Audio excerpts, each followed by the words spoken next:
এই গল্প কোনো কল্পকাহিনী নয়, এটি বাস্তব এক ভয়াবহ বাস্তবতা, যেখানে মানুষ হারিয়ে গিয়েছিল অন্ধকারের অতল গহ্বরে।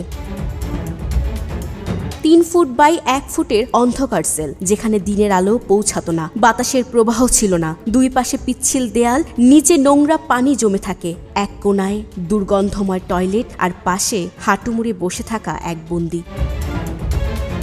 সময় যেন এখানেই থমকে গেছে, কেবল শোনা যায় চাপা শ্বাস, আর্তনাদ আর নির্যাতনের প্রতিধ্বনি। এখানে কেউ চিৎকার করলে তার আওয়াজ আটকে যেত পুরো দেয়ালের ওপারে। বাইরের পৃথিবী জানতেও পারত না এখানে কি চলছে।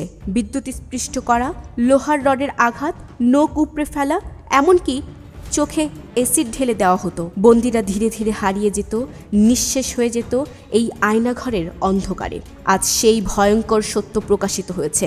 গুম কমিশন তদন্ত করছে, ন্যায় বিচারের দাবিতে বিশ্বজুড়ে আওয়াজ উঠেছে। এ ধরনের টর্চার সেল সারা দেশ জুড়ে ছড়িয়ে রয়েছে। কেউ বলছে 700, কেউ বলছে 800, কিন্তু প্রকৃত সংখ্যা এখনও অজানা। এই অন্ধকার চিরতরে শেষ হোক, এটাই আমাদের অঙ্গীকার। বাংলাদেশে যেন আর কখনো আয়নাঘরের মতো বিভীষিকা না ঘটে। সত্যের পক্ষে থাকুন, ন্যায় বিচারের জন্য আওয়াজ তুলুন, কারণ নীরবতা মানে অন্যায়ের সঙ্গে আপোষ করা।